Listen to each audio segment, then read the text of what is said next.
এভাবে আঘাত করা হয়, দুনিয়ার কোনো মা সহ্য করতে পারে কিনা বলেন? মা কাঁদতেছে, ঘোড়ার মতো চিৎকার দিচ্ছে।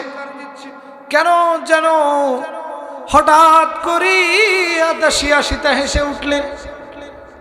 এবার ফেরাউনের সমস্ত কর্মচারীরা অবাক দৃষ্টিতে তার দিকে তাকায় রইলেন। কি ব্যাপার, কি ব্যাপার? আমরা ওর সন্তানকে টকবুকে আগুনের মধ্যে দিলাম, আর দেখে আসে ও মনে হয় পাগল হয়ে গেছে, পাগল হয়ে গেছে।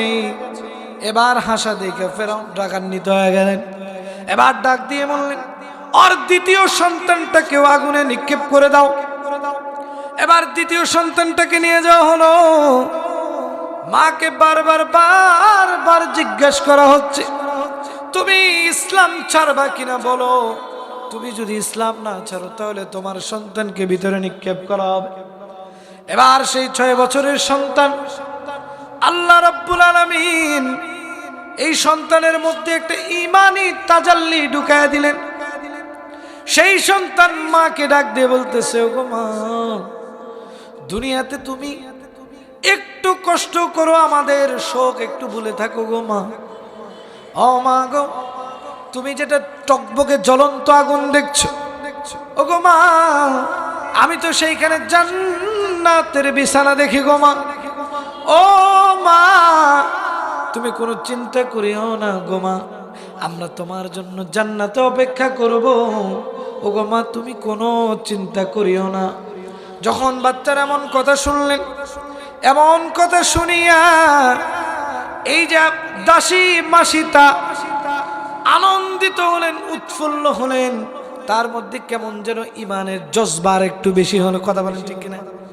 যদি সন্তান, আপনার যদি ছোট সন্তান ইসলামের জন্য লড়াই করতে যাবে, যদি সে আপনাকে সাহস দেয়, তাহলে ইমান বাড়বে না কমবে? অবশ্যই বাড়বে। এবার মা ডাক দিয়ে বলতেছে, ও বাবা, তুমি চিন্তা করো না, চিন্তা করো না। যেদিন দুনিয়া থেকে আমিও বিদায় নিয়ে চলে যাব, সেই দিন তোমাদের সাথে জান্নাতে দেখা হবে। কোথায় দেখা হবে? জান্নাতে দেখা হবে। আরে বাবাজি, এবার সেই 6 বছরের ছোট্ট বালকটাকে নিয়ে গিয়ে টকবকে আগুনের মধ্যে ফেলায় দেওয়া হলো। সেই বাচ্চা কান্দে, মাও কান্দে। মা যতই শক্ত হোক না কেন, সন্তানের যদি কষ্ট দেখে, জীবনে কোনোদিন কোনো মা বাবা সহ্য করতে পারবে না। এই যে আমরা এখানে এসেছি, প্রিয় ভাই আমার, একটু চোখটা বন্ধ করে তাকায় দেখেন না, কার জানি মা নাই, কার জানি বাবা নাই। যদি আজকে মা থাকতো, আপনি বাসায় গিয়ে দরজায় কড়া নাড়ার আগে আপনার স্ত্রীর আগে মা বের হয়ে আসতো। মা বের হয়ে আসা ডাক দিয়ে বলতো, বাবা, তুমি যতক্ষণ বাইরে ছিলে বাবা, আমার কেন যেন ঘুম নাই, আমার কেন যেন বুকটা পোড়ায়, আমার শুধু মনে হয় আমার বাবাটা কখন আসবে, আমি তখন নিদ্রাচ্ছন্ন হব। যখন দেখবেন কোনো মা বাবা যদি, সন্তান যদি কোনো বিপদে পড়ে, দেখবেন মা বাবা আগে থেকেই জানা যায়। প্রিয় ভাই আমার, একটু লক্ষ্য করেন, কার জানি মা নাই, কার জানি মা বৃদ্ধাশ্রমে আছে, কার জানি মা কবরে শুয়ে আছে, আমাদের জানা নাই। কোন দিন জানি আমাদের কবরের আযাব শুরু হয়ে যাবে, কোন দিন জানি আমার আপনার নামটা মসজিদের মাইকে এলান হয়ে যাবে। রে বাবা, আমার আপনার কোনো খোঁজ নাই, খোঁজ নাই।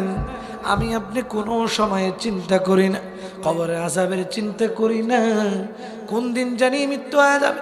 এই যে আজকে আমরা যারা এসেছি, বসেছি, এমনও হতে পারে এই যে ডানে বামে বসা আলেম ওলামা রয়েছেন, শুনিয়ে দেখেন, আজরাইল এমন একটা ফেরেশতার নাম, যেই ফেরেশতা যদি কোনোদিন কোনো মানুষের কাছে আসে, উনি কখনো খালি হাতে ফেরত যায় না। একটু চোখটা বন্ধ করেন, দিলের কানটা লাগায় শোনেন।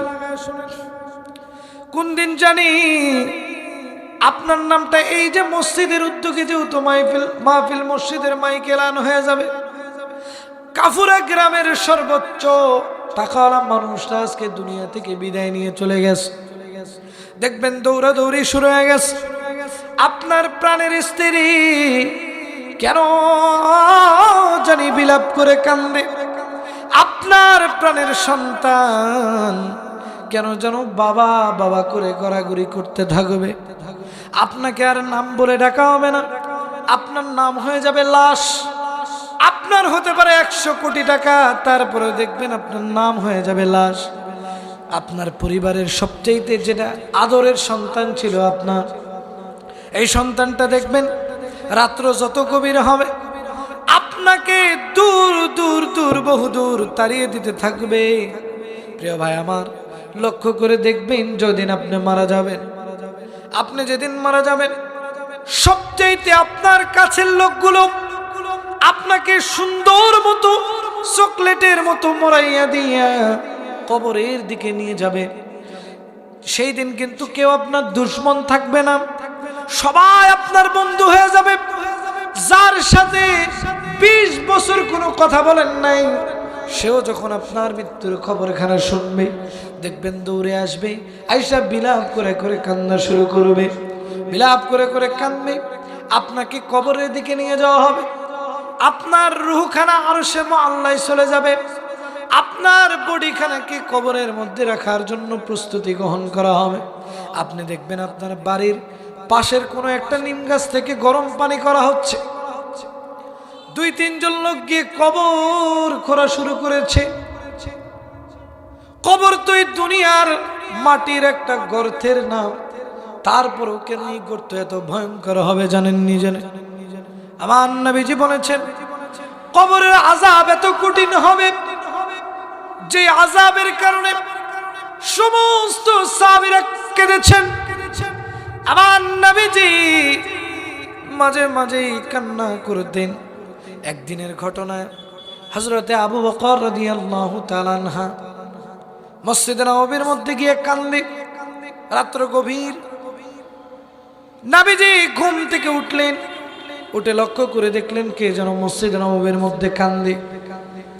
আমার নবীজি বাসা থেকে বের হলেন, বাসা থেকে বের হয়ে মসজিদে নববীর মধ্যে গেলেন। যাওয়ার পরে দেখলেন হযরতে আবু বকর ছোট মানুষের মতো কান্দে। আমার নবীজিকে দেখার পরে কেন যেন ফিক পেরে পেরে কান্দে। নবীজি আবু বকরকে ডাকলেন, ডাক দিয়ে বললেন, ওরে আবু বকর, এত রাত, গভীর রাত, তোমার তো ঘুমানোর কথা রে আবু বকর, তুমি কেন কান্দো? আবু বকর ডাক দিয়ে বললেন, নগো নবীজি, আমি তো ঘুমাইতেই যাব, তখনই আমার মনে পড়ে গেল ওই কঠিন কবরের আযাবের কথা। একটা বার চিন্তা করে দেখেন, যেই সাহাবী জান্নাতের সার্টিফিকেট পাইল দুনিয়াতে, কোথায়? দুনিয়াতে। সেই সাহাবী কান্দে কবর আযাবের ভয়ে, অথচ আমাদের দুনিয়াতে কবর আযাবের ভয় নাই, কবর আযাবের ভয় নেই। লক্ষ্য করে দেখবেন বর্তমান মানুষ